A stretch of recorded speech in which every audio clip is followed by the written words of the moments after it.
I want somebody to wake up one day and say, oh, Miss Karen told me that 10 years ago. And here it is now coming to fruition. I just strive to, in the end, my higher being tells me that I've done a good job. Hey, you feel that? You are now tuned into You Feel That with Bryce the Third. Yo, what's up, everybody, and welcome to You Feel That with Bryce the Third, the show where we turn your I can'ts into I got this by providing you with tools and ways of looking at life that empower you emotionally and mentally, no matter what field you are in. I am, of course, your host, Bryce the Third, here with a very special guest today. Somebody that I don't know at all. I've never met her a day in my life, and she's a freaking stranger to me. No, it is Miss Karen Davis. Who is Karen Davis, you ask? Is it Angela Davis' cousin? It might be. You'll never fucking know until I tell you that this is my mom. So today I decided doing guests on You Feel That is a new thing, and I decided for my first guest to be my mother. And we are going to have some conversation, and I hope it will be enlightening. I hope it will be heartfelt, and I know it'll be all of the above, because this is the woman that raised me. Everything that you all have been exposed to, all of my creations, whether it be a book or music or these podcast episodes or Instagram posts, like all of that is birthed from this woman here. So without further ado, I'll let her, how are you doing this evening, Miss Karen Davis? Doing wonderfully this evening. Thank you for asking. It's a tad bit cold here in Michigan, but I have blankets and a onesie. Yeah, y'all should see her in her Justice League onesie. She ain't watched one Marvel movie, and she got I watched one Justice League onesie on. She always looks super toasty. So, getting straight into it. Tell my audience a bit about yourself. What is it that you would like our audience to know about who Karen Davis is? Well, the most important part is you've already said it. I'm your mother and my daughter's mother, Vashti. I'm a constant learner. I just finished my master's degree. I'm trying very hard not to go for the PhD. Very hard. I'm a thinker. I'm a reader. I'm a jigsaw puzzler. I am mother to 2 German shepherds and 3 cats who I share my space with. I had to put them all out for this, though, because you'd have seen them walking across the screen. Yeah, you would have heard them, too. You still might. Biting each other's ass. Oh, I work for the state. I've been there 42 years. It's time for me to find something new. Have no clue where I'm headed to. But I want to make a difference in the world at this point. I want to do something meaningful. Yes. Something of significance. One thing about the podcast, You Feel That, is that thus far I haven't had any guests, and most of the time, like, I will just kind of do a straight through, and then I'll go in and I'll chop it up and I'll edit it. And I really want to get more towards like free-form conversation, especially when I have guests on, and just kind of really allow it to be what it is, and really like give the listeners and viewers insight into the process of creating things. People who have been here since episode 1 will likely see the growth and development to episode 500.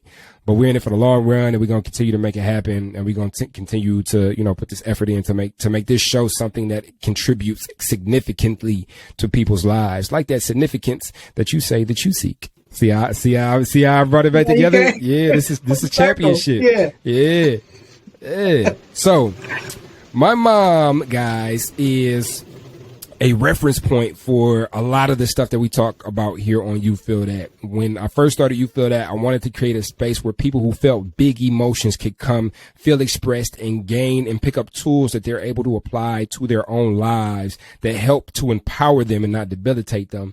And ever since I can remember, since I was a shorty, like I always felt like big feelings. So much so that it contributed to the name of this podcast, You Feel That, because I would look around like, damn, you don't feel that? You don't feel that?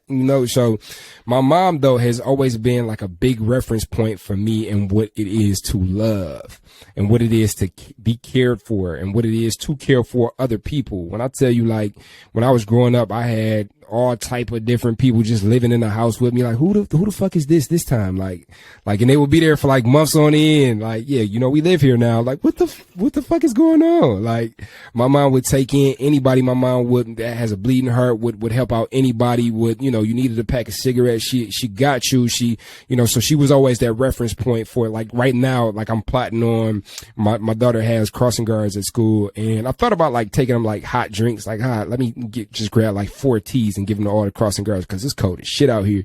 But I don't know whether they're gonna like the teas or the coffee or whatnot like that. So what I'm gonna do, I'm gonna get them a gift card, and I'm gonna give them each a gift card. But like I don't think I'd even have that thought if it wasn't for the reference point of my mom who would do these things.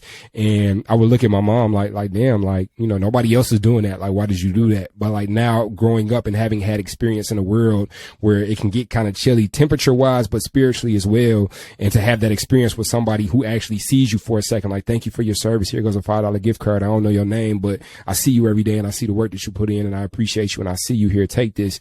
Like, I get that from my mom.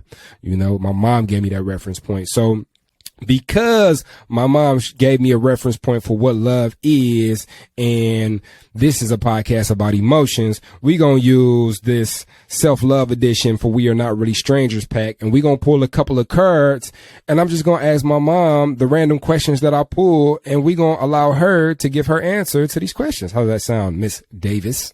Yay. Okay, so let's go here. I picked a card. What are 3 things I love about my physical appearance? Permission to brag. Is this me or? This is you. This is a question I'm asking you. What are 3 things I love about my physical appearance? Permission to brag. Well, I love my self-worth. I love my giving heart. And I absolutely love my teeth and my smile. Yes. I love your teeth and your smile too. Because when I see it, it brightens my day, but also because genetically, I got my smile passed down. So my smile is a derivative of your smile. If there was no your smile, there would be no my smile. No, your smile. Yes. Okay, cool. Let's get deep. New question. How have I been underselling myself? Perhaps unintentionally. Well, I know one major way that I've been underselling myself is having worked for the same department for 42 years.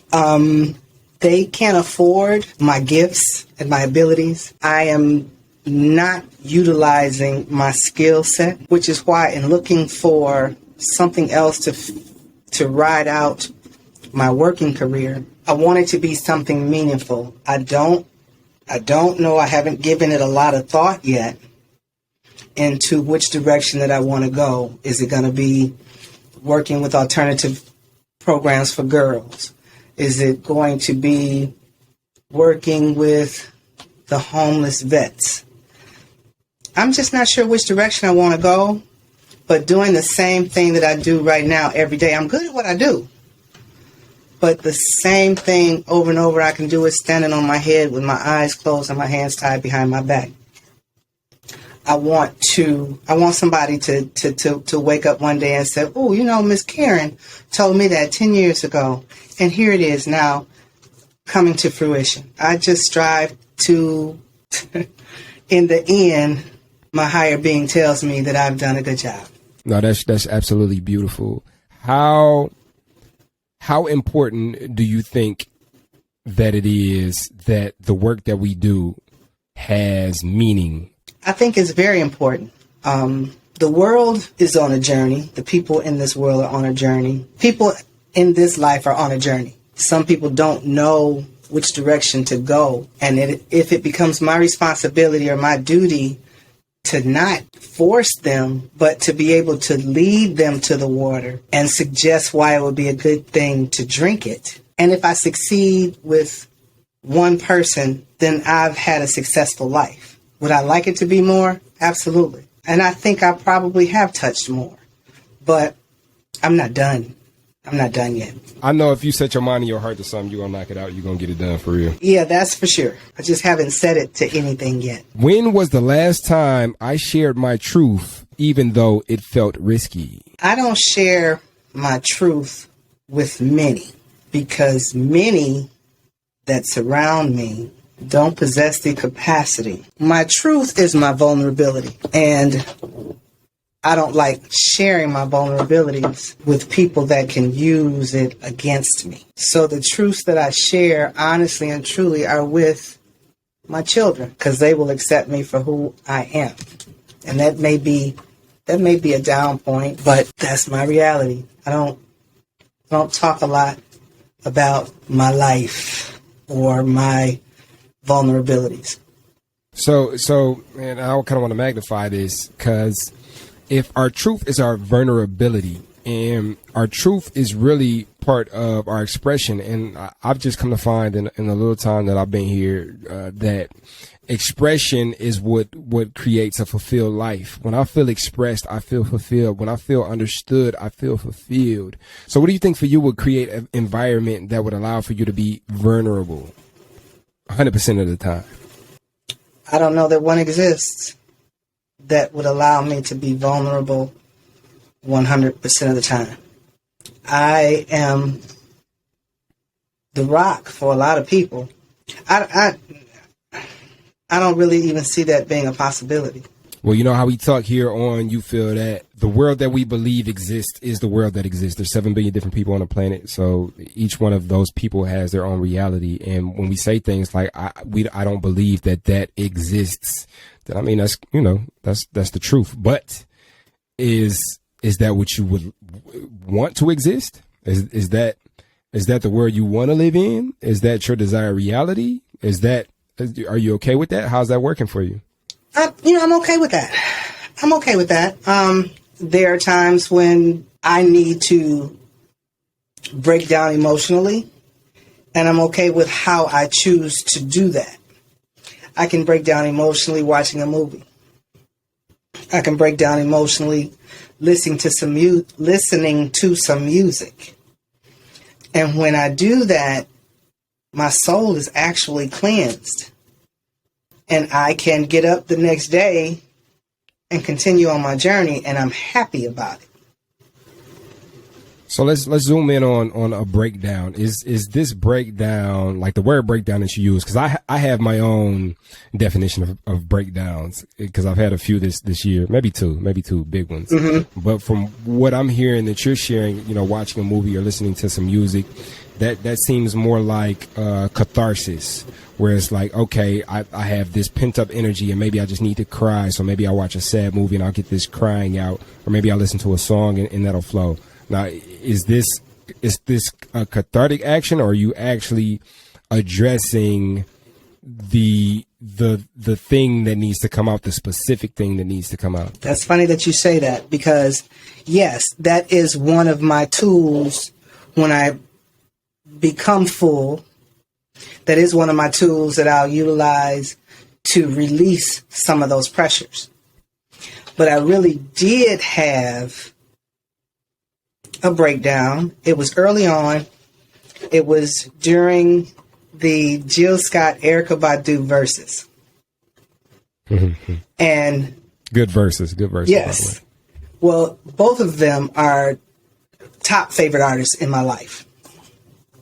So I'm sitting here by myself in the living room with some wine, watching the verses, and, they're upholding each other. They're talking about how, first of all, let's just say this is not a battle. We are really friends. And they were holding each other up as queens should. So my first thought took me to, why can't all women, and maybe especially black women, because I'm a black woman, I can't speak for other people, but why can't we all hold each other up to a high esteem? Why can't we compliment each other? Why can't we be there for each other? They were holding each other as queens should, upholding each other. One would sing a song and the other one would talk about what she was doing when that one was writing the song, and complimenting each other. So my first thought went into, why can't we as women do this? It was wonderful.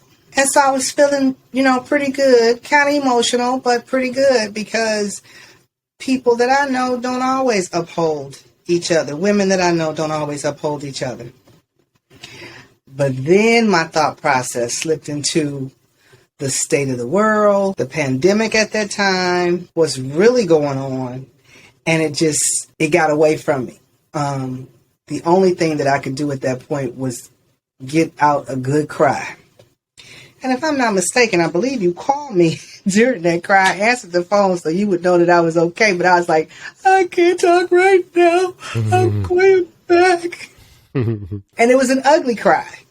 But we deal with so much on a day-to-day basis with our emotions. Right now, we're coming up on the holidays. For me, the holidays have been emotional since I lost my mom. I lost my dad. I'm still trying to be a mother and a grandmother, but that doesn't negate the fact that I was a daughter. And you trudge through it, but then comes a time when just one little thing may happen and you're sad again. So sometimes you need to have that good cry to just kind of cleanse your innards, cleanse your soul, and gives you a renewed spirit to begin again. Yeah, that's the only answer I have. I definitely agree, and I cry all the time. I don't give a shit. Like, I'm not gonna hold it in. My foundational emotional understanding of my life is built upon intentionality. A better way to say that is, I have process that I practice on a daily basis to make sure that I check in with myself as to how I'm feeling. And even with that intentional process and some of the things that we teach here, you feel that there's still times where things will creep up on me that maybe I didn't necessarily expect would pop up. But my emotions aren't built on a house of cards.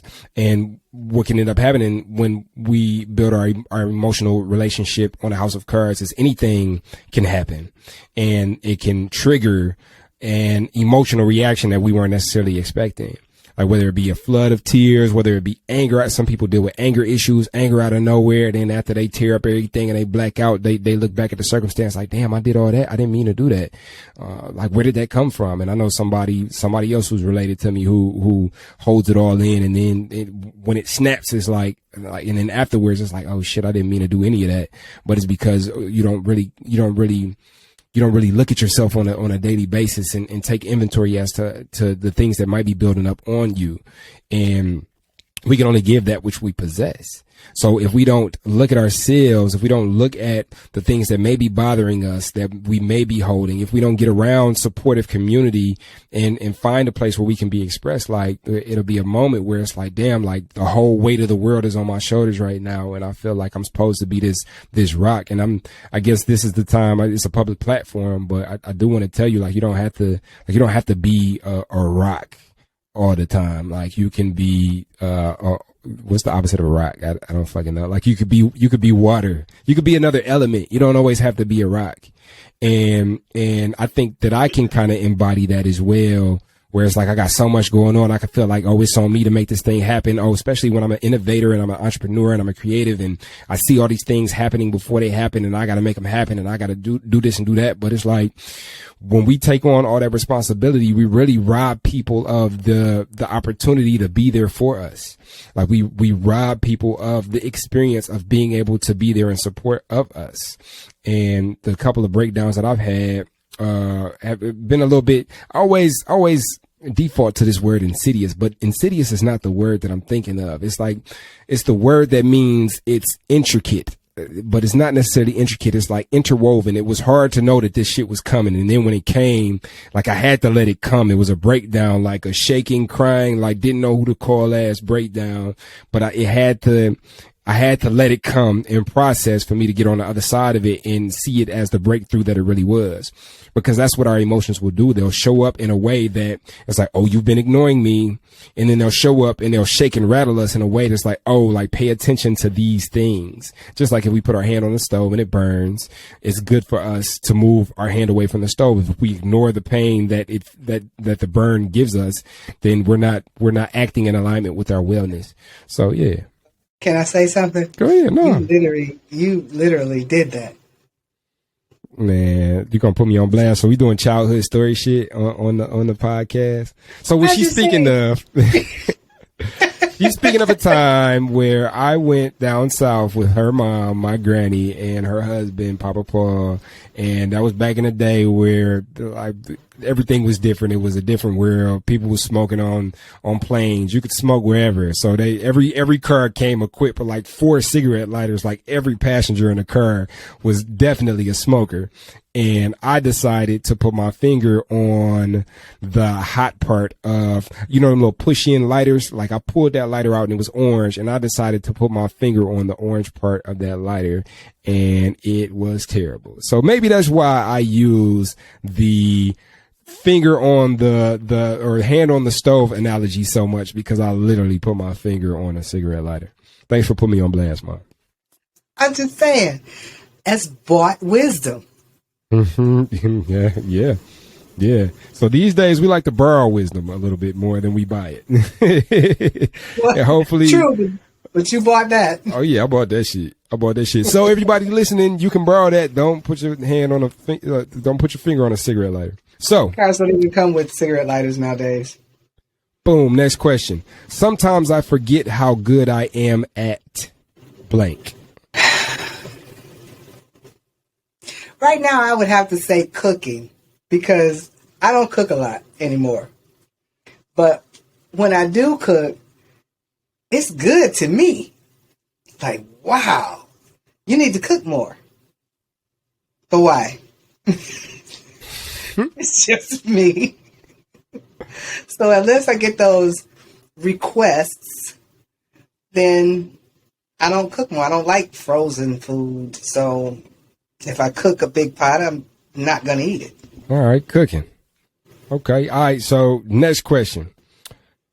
Since we're coming towards the end of the year, I don't know exactly when this episode is going to air, but at this point in time, we are getting close to the end of 2021. It's like we missed a whole year for real. COVID has been crazy.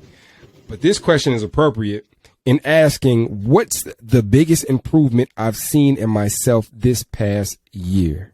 How I react and respond to certain situations. I don't take things personally anymore. Once upon a time, and you talk about it all the time, but once upon a time, somebody might say something and I know it was meant for me. You don't even know me like that. Why are you talking to me like that? Who do you think you are? Now it's like you said, like you always say, as a matter of fact, you are the one that calms me when we're in traffic. When I'm in traffic, like, that idiot, you see what he just did? You're like, Mom, don't do it. You don't know what that guy is going through. Yeah, but, Mom. And I get to thinking about it, it's like, you're right. They may have someplace to be. I have someplace to be too, but I've come to... What? I got someplace to be too, though, but... But I'll get there. Mm-hmm. I mean, I'm not really pressed. I'm not pressed to get there. I'll get there when I get there. I don't leave late rushing. If I leave late, then I'm just going to be late. I will pull over to the slow lane and get out the way. I'm not going to hold up somebody that's in the fast lane because you're not going to push me out the way.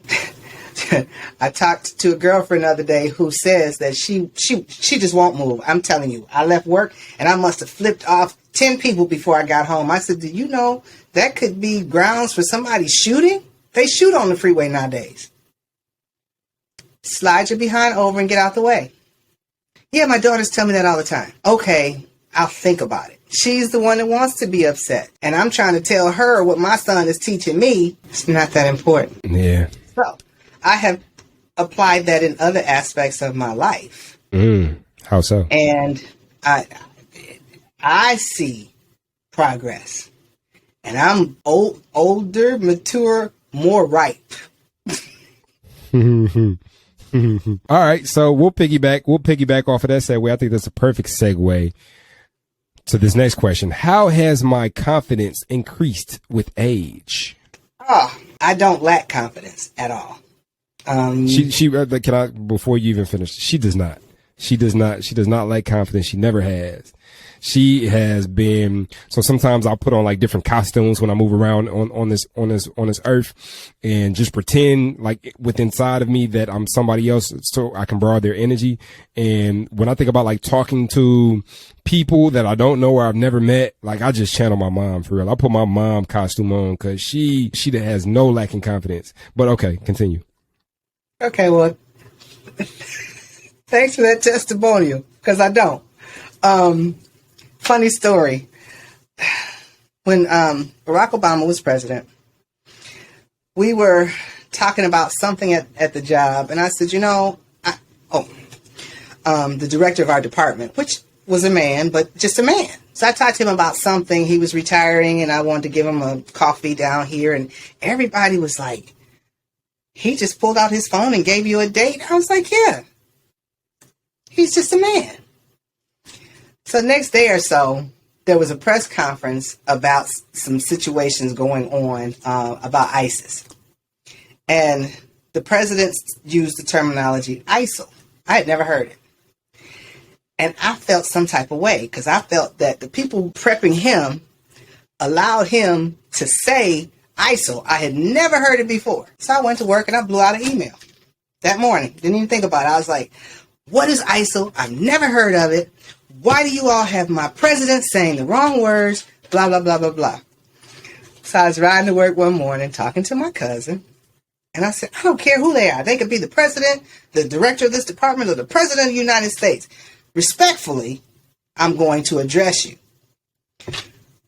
So I get to work, and I was cleaning out my emails. And I came across something that looked like spam, whatever. I'll come back to it. It was actually an email from the White House. Now, I know it was his people, and they stamped his name on it, but it was an email from the White House explaining to me the difference between the two words, ISIS and ISIL. I immediately picked up the phone and called my cousin and said, see, I told you.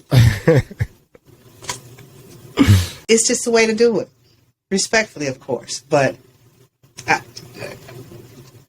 you can't hold me up. I'll talk to anybody about anything. No matter who it is. No matter who it is. No matter who it is. That's a nugget that I think we all could take. Because I think, especially nowadays with these authorities, and like when it comes to painting myself as an authority, it's very important that I paint the picture of the only true authority in your life being you. So my job is to give you the power to feel empowered within yourself and to have autonomy within yourself. I can't choose how somebody approaches me, but I don't ever want nobody to feel like they can't approach me, or I'm unapproachable, or, right, or, like I'm bigger, or I'm better than anybody else. Like, no, I want you to understand how big and bad you are, and if need be, you can send an email to the president your damn self, because my mom did, and she got a reply. I got a reply. First before last question. So this is kind of digging into what belief about myself is holding me back the most. Right this very moment, and I don't know of another word to utilize other than lazy, but that's not the word. And I'm saying this to say that for the last 5 years, I was busy. I obtained 3 degrees while taking care of a 90-year-old woman in an assisted living, which required more work than necessary, and taking care of a household, working full time. So when I finished with my last degree, my mental capacity shut down. It's like, okay, it's time for you to breathe. You have nowhere to be other than work, but you have no obligations. You don't have homework every day. You don't have to go to the nursing home every other day. So my body just kind of slowed down. Now, I said I was going to finish out the year and start looking for something at the beginning of the year, which is going to take some giddy up push from myself to do, because I'm comfortable. I have a job. It's not like I'm unemployed. I have a home. I have heat. I have coworkers that live with me. But it's going to be a push for me to start looking. And like I mentioned earlier, I've worked where I worked for 42 years. So it's going to be a little scary to step out into the world looking for another job. And especially the way we are. When I was applying for jobs, we applied for jobs with a paper application face to face.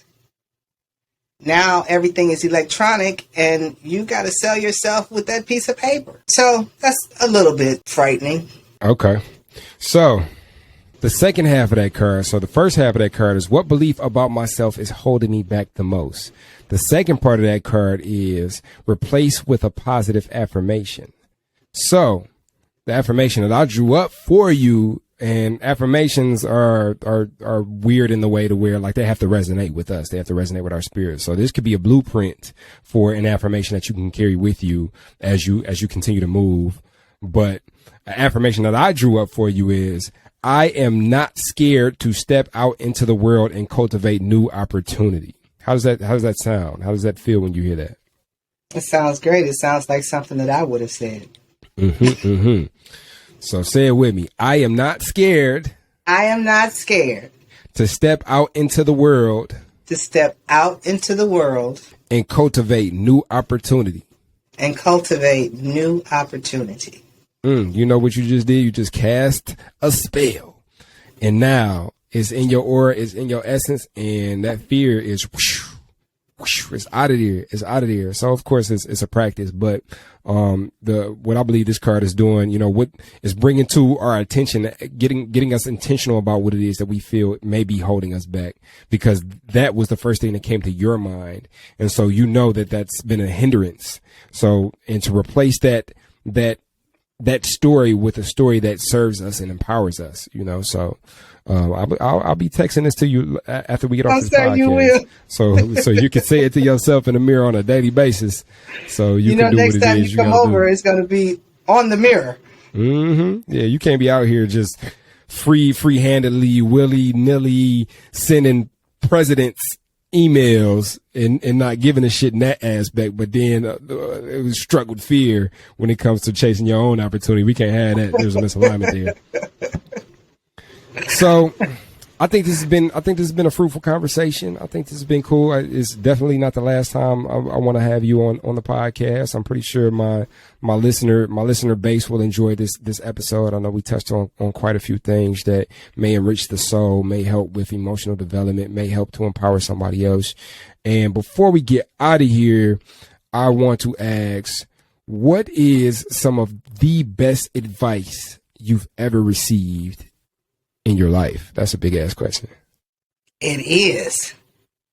Follow your heart. We allow a lot of external entities to change our minds about what it is we feel we want to do or contribute to or be a part of. And you said it earlier that growing up, a lot of strange people around, and most of them were homeless. Needed a place to stay or food to eat. And again, I was a good cook, still am. And I cook and feed. Follow your heart. You know, don't let people deter you from your dream, because they surely will try.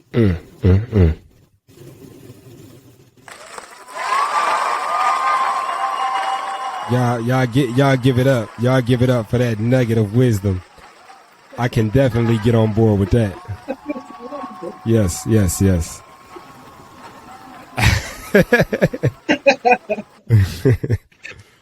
All right. Well, thank you. Thank you. Your mother's a clown. Thank you for your time, for your participation, for your willingness, for your honesty, for your transparency, for giving birth to me. And I appreciate you. I'm sure my listeners appreciate you.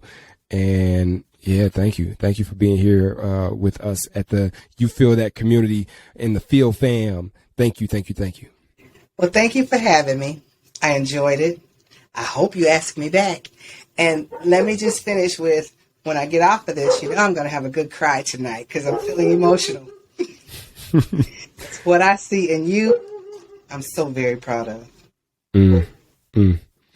Oh, man, all the warm and fuzzies. All right, so before we get out of here, I got to ask you, if you are on an Apple device, head over to Apple Podcasts and leave me a rating and review. So the cool thing about ratings and reviews in Apple Podcasts is that I'm not sure how the algorithm works with the stars, but when it comes to like in-depth reviews, like if I, as a podcast listener, when I go to a new podcast I've never listened to and I see like 4 or 5 or 6 or 7 or 10 or 11 or 12 or 13, 14, 15 reviews with heartfelt reviews that people took the time out to leave, like, oh, it's okay, I'm gonna listen to that podcast. And if I show up to a podcast and I don't see reviews, sometimes it take a little bit more for me to, pick up that podcast and listen to it. So if you can, head over to Apple Podcasts and leave me a rating and review, preferably one like a paragraph or something. If this show has done anything for you, that would do a lot for me. You can go and subscribe to my YouTube channel. Come through, check us out. We got a whole bunch of cool things on the YouTube channel. That's also, if you come here for You Feel That, you'll also get everything else that I put on my YouTube channel, including music videos. There's a couple documentaries already in existence on there. So come check out all the content thus far and tap in for the ride for all the new content that we're going to put out. And my book, The Handbook, is dropping in January 2022. And I want you to get a glimpse of the handbook. So in wherever you're listening to this podcast, the show notes, it'll be a link that you can click that'll get you to be able to get a free advanced chapter of the handbook. It's the chapter on gratitude. It'll change the way that you view gratitude, and it's definitely worth it, especially for it being free. So go ahead, click that link and get sent to that chapter. Give me your email, join the mailing list, and then I'll be able to shoot to you when the book drops and all the other cool stuff that we do over here. And share this podcast with 5 people. Everything that we do here, You Feel That, has been super organic thus far. We're going to get into some different type of marketing tactics, but so far, it's been nothing but organic reach. Everybody who has reached out to me has heard from somebody who's heard from somebody who's heard from somebody this podcast. So it means a lot if you share this podcast with just 5 people. Follow me on social media at Bryce the Third and at You Feel That Podcast. And usually this is where I'll leave a quote. You don't necessarily had no quote today. So I guess our quote is from the great Karen Davis. Follow your heart. Follow your heart. Listen to that inner intuition. Listen to that inner compass.